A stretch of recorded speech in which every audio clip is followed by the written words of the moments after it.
Program FAYIRO ku meeza gy'olaba tukwebaza okuba ng'okyatambula naffe kati ate katukutwale ku fayiro endala. Fayiro eno twagikulagako mu Desemba w'omwaka oguwedde. Fayiro eno eva Katanga Wandegeya mu Kampala. Katusooke tulabe ebyaliwo ebyo ku fayiro eno oluvannyuma ate tukuzze ku bipya ebigirimu.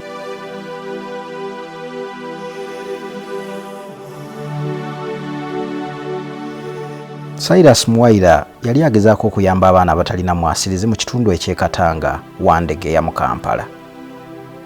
Naye oluvannyuma lw'ebbanga eriwerako ng'akolaganira wamu n'abazadde yafuna obuzibu era naggulwako emisango nga bamulumiriza nti yakabasanya abamu ku baana abawala be yali alabirira. Yasindikibwa ku alimanda e Luzira wabula oluvannyuma yasindikibwa mu kkomera e Nakasongola. Ab'oludda lwa Cyrus bagamba nti emisango gino gyagunjibwawo lwa lutalo lwa byanfuna. Kibuuzo ekinene kiri kimu, misango yagizza oba ntalo z'abantu? Twatuukiridde abamu ku bazadde b'abaana Cyrus be yali alabirira ne batutegeeza ku nkolagana yaabwe n'engeri Cyrus gye yatandikamu ekibiina ky'obwannakyewa. Naziwa yatumobilizinga ng'abazadde n'agamba nti waliwo omuvubuka azze naye nga mumanyi, muvubuka mulungi ayagala kutuyambako mu baana. Tetwali babi ne tukkiriza ne tujja era omuvubuka ne tumusisinkana n'ayogera naffe n'atukkirizisa okusinziira ku bigambo bye yatuwa. Era oluvannyuma ebintu byonna nga bwe yatunnyonnyola bye twamukkiririzaamu n'abikola. Omuvubuka Cyrus yali atuyambye ekinene nti yatumobilizinga ne tumuwa abaana. Abaana baffe abasinga abaana baali boononefu kubanga yakuŋŋaanya abaana abasukka 10. Wetwogerera Cyrus aliddawo. Cyrus bamusiba ali mu kkomera. Kyekyasobya Cyrus? Waliwo abazadde abamu abamuteekako n'omwana omu nti yamukwata. Azadde? Kati bazadde bangi takyali muzadde omu kuba abaana bangi abamulumiriza nti yabakwata naye nga baluvannyuma abamu bavaayo oluvannyuma ng'ate balaba nti bamutadde afulumiziddwa abe ng'agenda nga alipootinga. Abaana abo ne bakola ki? Nabo ne bavaayo nti naffe yatukwata olw'okuba nti baagala omuzungu asobole okukola ki?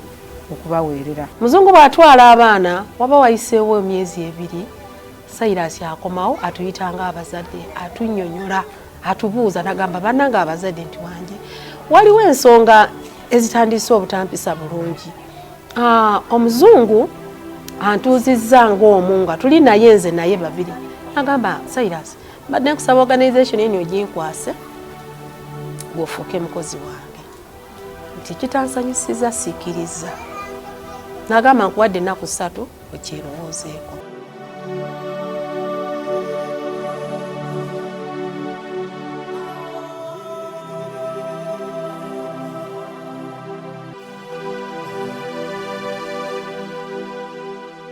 Abamu ku bazadde bagamba nti amangu ddala nga Cyrus asibiddwa, omuzungu ayogerwako nti yatandika okutuukirira abazadde abaalina abaana mu kibiina ky'obwannakyewa ng'abaperereza n'okubasuubiza ebintu eby'enjawulo. Muwayira Cyrus okumumanya namumanyira ku mwana wange gwe bayita Joanna asaba Mukama. Joanna yajja n'angamba mami nafunye anko. Ngamba ate anko oyo wamugyewa? N'angamba nyina anko ffe mami tuzina tubeera wali ku kyakye wa Emma. Mugamba nga kirungi naye ngamba nja kujjayo nkole ki ndaba oyo anko wo. Nenfuna olunaku nenzija nemusanga mu kyaki. Namusanga kale ng'atudde n'abaana. Nze ne ntuulako emabega ng'abaana ababuulirira abagamba abaana mmwe saagala mubeere ng'abaana abakazi benda babeetise bivakedo, njagala musome, njagala mubeere abaana ab'amaanyi. Ne saagala basanga nga mwetise zivakedo, manya menvu, manya biki. Lwali olwo nali naakava ku mulimu yali ssaawa 1 waka nga wajja abakyala 2 n'omusajja omu nga bankonkona nga nva mu nnyumba bambuuza mbabuuza. Baŋŋamba sisita baatugambye oyina abaana bano 2 b'oyagala kuweerera abaali bayimbira wa Cyrus. Omusajja omu abakyala 2. Abakyala baddugavu naye nga n'omusajja naye muddugavu. Kati naye omukyala omulala mumanyi era wali awa Emma nakati nkutwala ninkulaga nti yoyo. Nga baŋŋamba twagala kuyambira ku baana. Ngamba ngweri wa Cyrus okole ki? Obajja yanti bamusiba. Mbagamba z'abaana bange nali nabawa Cyrus naye kati Cyrus engeri munnange baamusiba kati abaana bange kangira embeere nabo Mukama ajja kunnyambira okunja baweerera mpola mpola.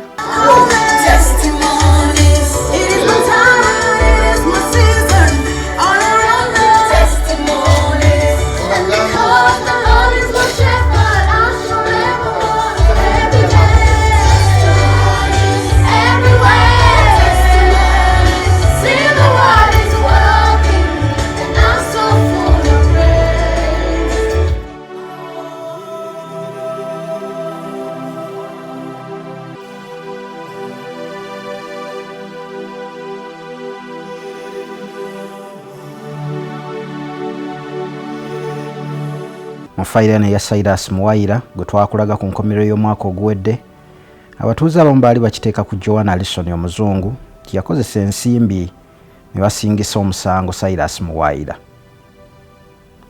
Kinajjukirwa nti Cyrus Muwayira yalina emisango egy'okukabasanya abaana be yali alabirira nga tebalina buyambi.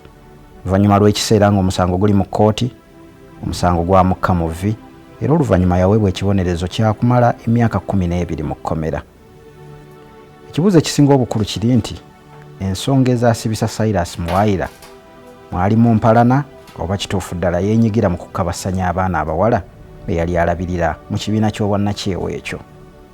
Oluvannyuma lw'ebyo byayogerwa ku muzungu Joanna yatutuukiridde ng'ayagala okuwa oludda lw'amanyi ku nsonga za Cyrus era n'annyonnyola n'engeri Cyrus gye yatandika okukabasanya abaana be yali alabirira. So what happened, it was that I came to a dance show and I saw his children that was dancing and performing on a stage, and I felt like touch about that they say on the stage they were orphans and they were street children, and my heart is for street children and I really want to do an impact, so I felt that I want to search for them and see where they were. And I came to the slum where they are training from. It calls Katanga, just near Mulago Hospital, and I start to visit them on my free days, just to interact with the children, just to see when they were dance training, and the children start to tell me that bad situation, how they lived. I could be there for a whole day. They didn't get food, they have rags on them, they didn't have shoes, and some of them were sick, so I started to get some medical help for some of the children. And slowly by slowly, I just came on weekends to visit them. And I felt that the need was there, so I started to speak to Cyrus, like, is these kids in school? Because I want children to be in school.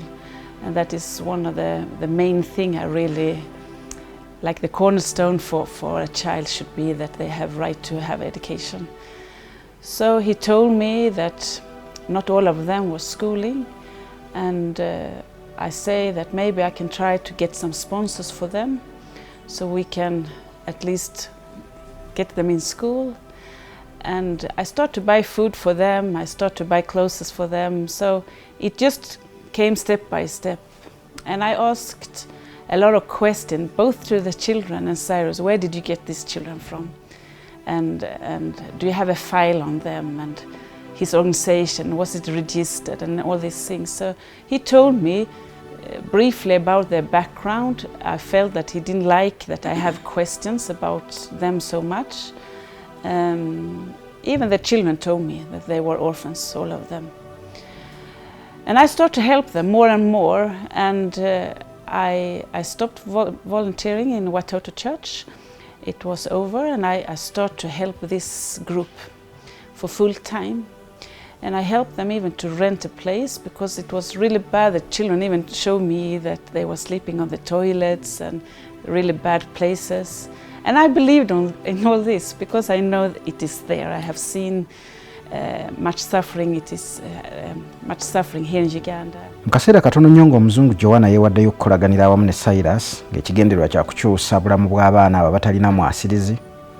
Omuzungu yatandika okwekengera n'okulaba embeera abaana mwe baali babeera nga yennyamiza nga balaga okutya okw'amaanyi eri Cyrus era nga si kyangu kubajja mu kituufu ku nkwatagana yaabwe ne Cyrus. But I was just a volunteer in the organization. I didn't have like any other responsibilities, like I was not a board member or something. I was just volunteering there. And I thought it should be just for a shorter period, some month, then I go back home. Quite quickly I felt that there is something that is not correct. I couldn't say what it was. I never saw anything first in the beginning. I started to ask the children, is he beating you? Is he mistreating you? And they would just say, only if we have done something really bad, he can cane us, but nothing more. But I saw it was a fear that was not normal. I have worked with children my whole life, and I have counseling a lot of children. So for me, I just felt something is not correct. And he started to be annoyed on me that, why don't you trust me?